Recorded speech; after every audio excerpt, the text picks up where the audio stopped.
Welcome to Madlit Musings, the podcast where you get to eavesdrop on your favorite authors without getting caught.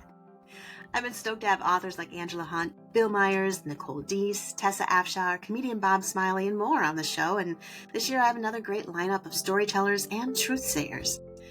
If you love to eavesdrop at coffee shops like I do, this is the podcast for you. It's where we get real, we get tough, we laugh, and we might even cry. It's where we meet authors on a different level, where every story and podcast episode has its own heartbeat. So hang out with me today. I'm Jaime Jo Wright, your host at Madlit Musings. This is your podcast for real chats with real authors about real life. Hey everyone, it's Jaime Jo Wright here at Madlit Musings, and I'm excited because I have a new visitor today. I have Kristen Parnell with me. Hi, Kristen. Hey, Jamie. I am super happy to have you here. It's always fun to have new authors and new friends and new books to talk about. Yes. Well, thank you so much for having me. Absolutely, absolutely. So you are, am I safe in saying a romantic suspense writer? Yes. Or just suspense? Okay. Romantic suspense. Okay, awesome. You've got quite a few books under your belt too. Yes, and one series is romantic suspense, but then I also dabbled in young adult dystopian. And young Okay. adult. So those are under my maiden name, which no one can pronounce, Hogrefe. We'll just stick with Kristen Parnell. Yeah, let's stick with Kristen Parnell. Hey, I always thought it was funny before we started recording. You were like, I was so glad when I got married. I had an easier last name. It is such a thing. Well, the book that we're talking about today is called Watch Your Back. It comes out in March, and it looks like it's book 3 of a series. So tell us a little bit about this book, the series, and what readers can expect when they pick it up. Yeah, so it's book 3 in my Crossroads Suspense series, and each book is a standalone, but they're also interconnected because at least one of the main characters is going to be connected to Crossroads Church. Okay. And so that's in the Tampa, Florida area in my book. And then each book follows a different couple. But you see the same cast from before. So if you really loved the cast from book 1, you'll be happy to see them in book 2 and maybe book 3. But book 3 follows Avery Reynolds, who is a private investigator with just a bunch of trust issues from her past. She was in and out of foster care. Her parents walked out on her. So she's very much a self-made, do-it-myself kind of girl. And then my hero is Ethan Bridger, and he is a Coast Guard vet with PTSD from a very tragic incident with his colleague and best friend. So they make a very unlikely team because right off the bat, they clash. Things go south really fast between them, but they have to work together to take down a modern mob boss in the Tampa area. Wow. So you went straight for the mob. Right? I know. And everyone's like, oh, they're extinct. But when I was researching book 1, because there's that tie-in for all of the books, I was reading some really interesting research that suggested, and of course, this is fiction. I love fiction. What if the mob just went underground after 9/11 when everything got focused on terrorism? And so that started the idea for this series. Yeah. No, I'm not like a huge conspiracy theorist myself, but I do pretty much believe that there's like mafia, mob still active. Right. Today. I think you're probably right. Yeah. But I think it's nice to think that they're not. That would be nice, yeah. But it might be a little different form. I mean, we may not be Johnny Dillinger style anymore, but. Well, and that's the whole premise here, that they're very behind the scenes. It's like fraud scheme, book 1, drug dealing, trafficking, things that you don't necessarily associate. You associate with villains, but not necessarily the mob. So Right. Yeah. No, that makes sense. Okay, so this one, we've got the mob, the crime boss. Is there because you mentioned trafficking, you mentioned drugs, etc. Is there kind of one of those that you're focusing on in this book, or is it a little bit of everything? So this one focuses on trafficking. Okay. It's because Tampa, Florida in general is unfortunately one of the epicenters for trafficking. So, again, very closed door behind. It's a clean read, but there is definitely the mention of it, and then also a child is kidnapped, but nothing she's, Yes. spoiler, unharmed. Right. But so That's a there good is spoiler. definitely that behind the scenes working, and the whole reason that Avery is an investigator links back to book one, where the inciting incident involves somebody being murdered, and you come to find out in this story that that was her foster brother. So her whole reason for starting her own private investigation firm is to bring him to justice. Yeah. So that kind of comes to a head in this book. Okay. Well, then that makes sense. Because it's kind of like a full circle moment almost to have some vindication for the things that happened to her foster brother. So right. Yeah. The whole trafficking angle is unfortunately a very real one nowadays, and I think it's, to a degree, I'm glad that it's making its way into fiction more, especially in the Christian fiction realm, so that we're aware of it, and we can be shedding light on the atrocities that are taking place. It's ridiculous. Oh, for sure. Yeah. All right. So Coast Guard. Do you have a background in Coast Guard, or because you got a lot of stuff you had to research for this one, it sounds like. I did. I do not. But I know some people who have been in the Coast Guard. Okay. And so that made me want to research it some more. Yeah. It definitely helps when you have those connections where you can reach out and be like, okay, so in this scenario, what would you do? Exactly. Yeah. And then I took the motto Semper Paratus, and then that was the inspiration for the security team that he works with, Semper Security. So that's awesome. I like that. So nice little tie-ins like that. Yeah. And then also the flip side of that is that, Semper Paratus, always ready, but when he wasn't ready is when he lost his friend, or when he wasn't expecting it. So he's got that hanging over his head while dealing with the PTSD and the question of, how am I going to live with this for the rest of my life?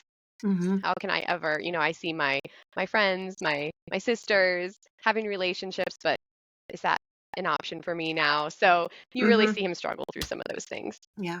Well, PTSD is a really real thing as far as affecting relationships. Oh, for sure.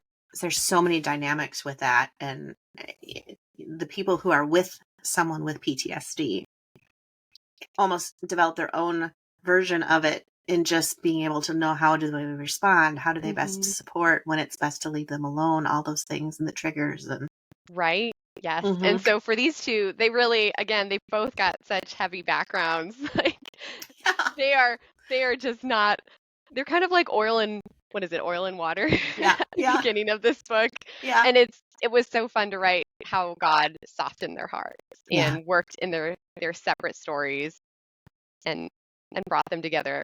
And of course, is it going to work out at the end? I mean, that's the big question, but it is romantic suspense. So you got to have that tension. So it's kind of a little bit of enemies to lovers, would you say, as far as the romance definitely. goes? Okay. Definitely.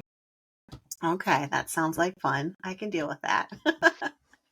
So when you were writing the story, how do they, what's the impetus? You mentioned a child goes missing.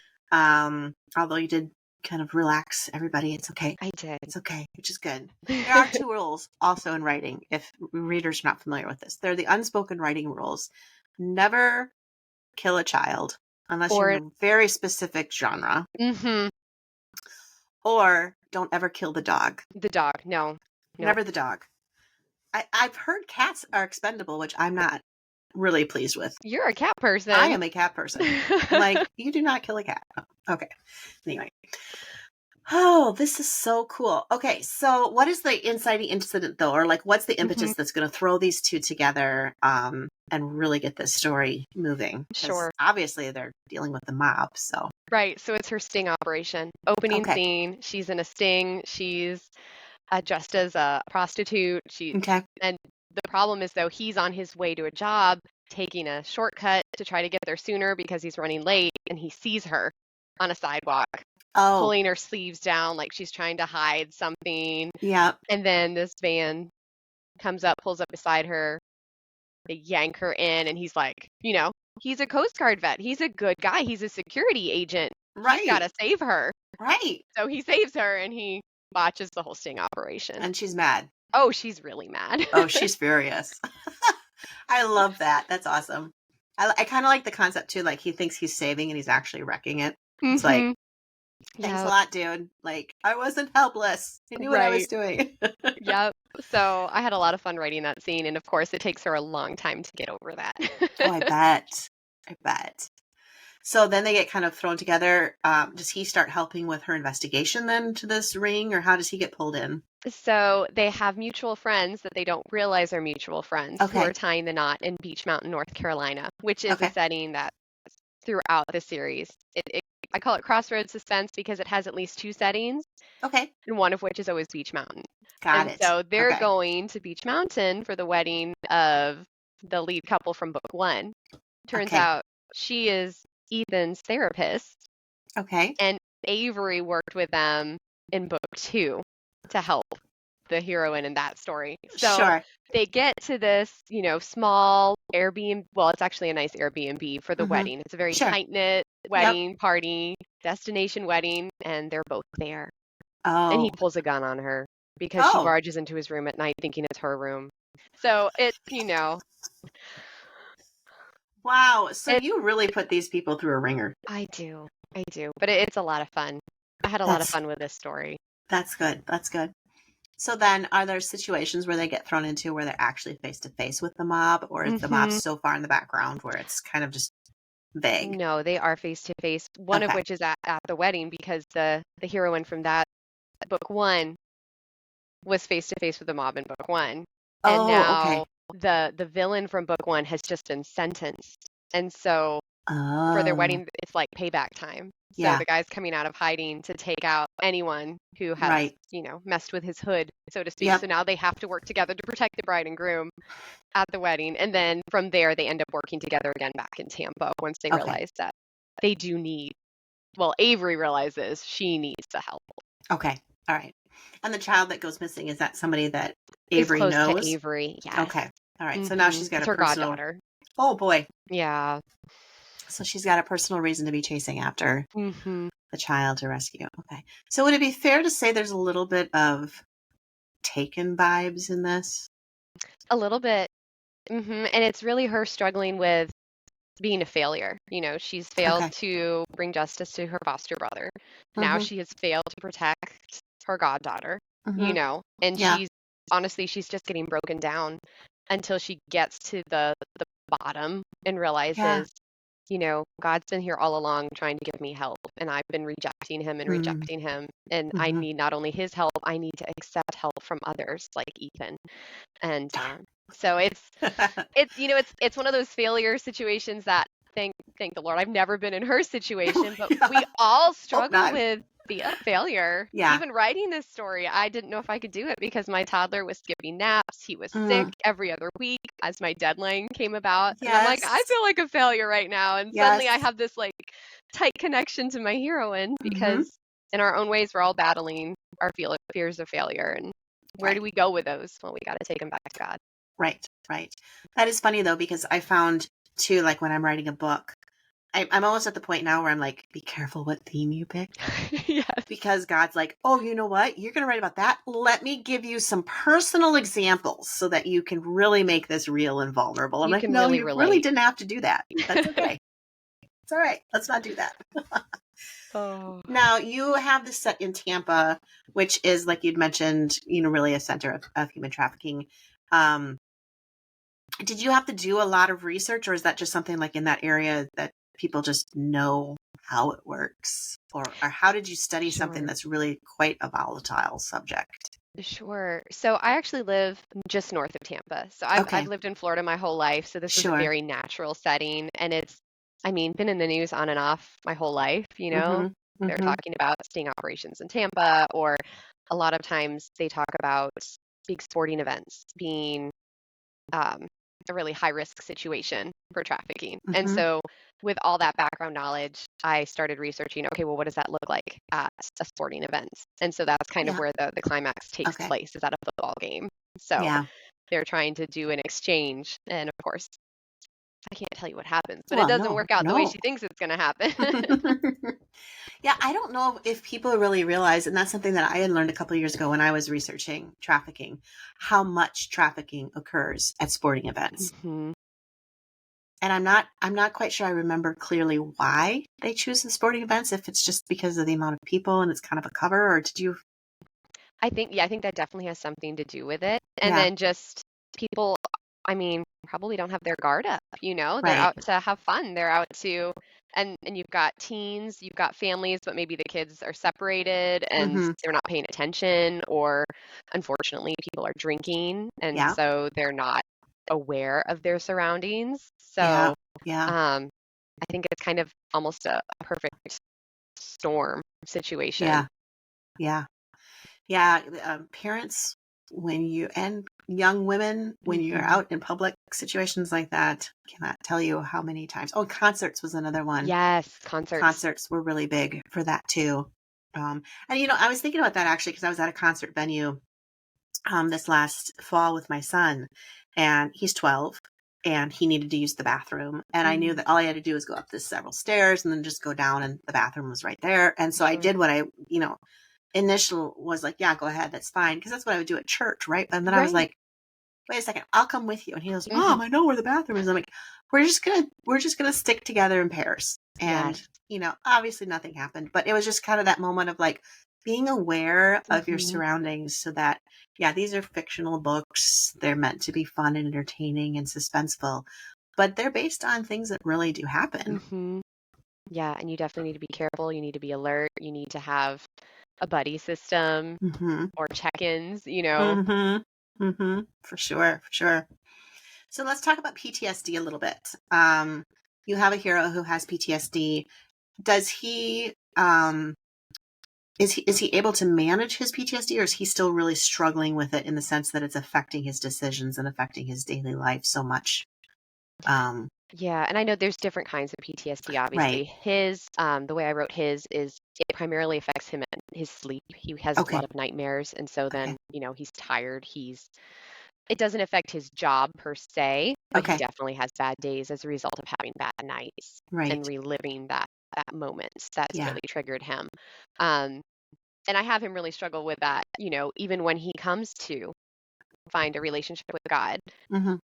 that's not a magic fix, Right. as his counselor explains, God sometimes allows bad things to happen to us to make us depend on him more. I mean, when you look at Paul in the Bible, he has a thorn in the flesh. He asks and begs God to take it away 3 times, and God says, "No, my grace is sufficient." Right. So that's something he has to struggle and grow through, realizing that now just because he has God in his life doesn't mean his problems are going to go away. Right. Um, Right. but it does at the same time provide a new sense of peace and grounding that he didn't Hmm. have before. Yeah. Yeah. Well, and that's, it's so true. Like when you come into faith, even if you've been raised in faith, but you're Hmm. struggling with issues like failure or feeling like you weren't there when you were supposed to be there, Hmm. and you have that guilt that's riding over you, but then you come into that knowledge of, like you were saying earlier, like leaning on God's strength. Right. It can be such a release of guilt and such a Hmm. release and a freedom. But I guess I would pose the question: how would you obviously took your characters through that journey? How would you encourage somebody who might be listening to this and they're like, yeah, I relate to that. I've been a failure my entire life, Hmm. or my family's always told me I'm a failure, or Yeah. I did fail a friend and they passed away, or whatever the situation is. How would you encourage them? I would encourage them with something, one of my, I guess you call 'em mentor characters. She's a secondary, a minor character. She Hmm. encourages Avery at one point because Avery is like, I can't keep in a certain situation. She isn't able to keep her word. And she's like, Mm, I can't. She's like, I have to try. And Miss Martha says something to the effect of, we all, we all fail. hmm. We, we've had situations where we can't keep our word. We don't keep our word. But do we dwell on that? No. Hmm. We we accept God's grace and we move forward. So Right. um, I think it's really easy because I know personally I beat myself up. You should Yeah. have done that. You could have done that. You didn't do Hmm. that. Hmm. So I think it's where we put our focus. Do we dwell on our own failures or do Hmm. we look to God, accept His grace, and Right. trust Him to somehow use that situation for good in our lives. And it's Right. so hard because sometimes we can't see it and we may never see Right. the purpose and the good in it, the side of heaven, but we can know that God is working and he never fails. Right. Well, and you look at that too, and that accepting God's grace is also accepting the forgiveness, really. It's not necessarily a washing away of the mistake, the error. Even if it wasn't purposeful, there's still an element of we have to forgive ourselves, or we need to receive forgiveness from whoever. And that's just all part of that journey. That's so important. So it's neat that you're weaving that through this story. Yeah. And people can expect to have that kind of faith journey along with the adventure of the mob. That's my hope. A crime boss. Oh, that's awesome. So is this the end of the Crossroads series, or are there going to be more books coming, or are you just kind of like, I don't know, don't ask me that question? You can ask. I don't know. I do have actually a rough outline for a Christmas novella for this series. So I don't know if it's the end. It could be the end. It has a lot of happy, good resolution to it, but there's also the room for other stories because there's other secondary characters that, you grow to love and you kind of want to see a story about them, or you want to see the characters you've already met again. Right. So we'll see. I don't know. That sounds cool. Okay, so speaking of secondary characters, you made mention of the mentor. I think you called her Miss Martha. Yes. Which, first of all, that's such a Southern thing, like the whole Miss Martha thing. I'm like listening, I'm going, oh, here in Wisconsin, we just call her Martha. Yeah. Definitely a Southern. You guys have such a great element of respect, and we're just like, hey, Martha, how's it going? But tell me a little bit about her, because she sounds like a kind of a unique character in and of her own self. So how does she weave through the fabric of this story? Sure. So she is how I'm tying in a promise Avery made in book 2, because Avery was a secondary character in book 2, and she made a promise to a dying man in book 2 who wanted to help his cousins in Cuba come to America. Okay. And Avery realizes, once she actually looks into what does it take to immigrate to the United States, she's like, I don't know if I'm going to be able to keep that promise. Right. But Miss Martha is a Cuban immigrant who actually runs her own mission to help, working along with other Cuban diaspora scattered throughout the States or internationally to provide relief to those still living in Cuba, basic fundamental items that we take for granted that they may not have. Right. And so Ethan already works with her. He loves the mission because he was in Guantanamo when his incident happened. So he has a Cuban connection already. Sure. Yeah. And he invites Avery to come, and that's where she meets this funky Miss Martha, who just says it like it is, and basically dares Avery to read the Bible. She's like, you got to promise me you're going to do that. And Avery's like, who is this person? I don't want to make another promise I'm not going to keep, No more promises. So that's where she comes into play, and I just really love her character. Oh, that sounds so great. All right. So readers who want to get to know Kristen Parnell more and her books and everything, what's the best way for them to get your books and to follow you? Sure. So best way, they're on Amazon, Kindle, paperback, Audible. Audible's coming soon for books 2 and 3. Okay. But otherwise, they can sign up for my newsletter on my website, KristenHogrefe.Parnell.com. Just find my name on the screen, because don't try to spell my middle name by yourself. But yeah, I'd love to stay connected with my monthly newsletter, and I'm on social media as well. Yeah, that's great. I don't ever think you can have too much romantic suspense, personally. I just think it's fun. But, it's neat to see suspense set in Florida, because interestingly enough, I found so much romantic suspense is often in like the Pacific Northwest or Alaska or some of these other places. And so when I saw this was in Florida, I'm like, oh, now that's different. That kind of adds a different culture and a different slant and a different element. So that was pretty exciting. So that's cool. Awesome. So, well, thank you so much for being with us. And I hope readers rush out and check out your Crossroads series and your other books. And you can find some new readers here today. So this is great to have you. Well, thanks, Jamie. And yeah, congrats to you on your April release too. I love it. Thank you so much. Thank you so much. And that's a wrap for today here at Manette Musings. I hope you join us again. And if you want to, be sure you like and subscribe here at your favorite podcast player or on YouTube, because you won't want to miss all the wonderful alerts that let you know when we have another conversation for you to eavesdrop on.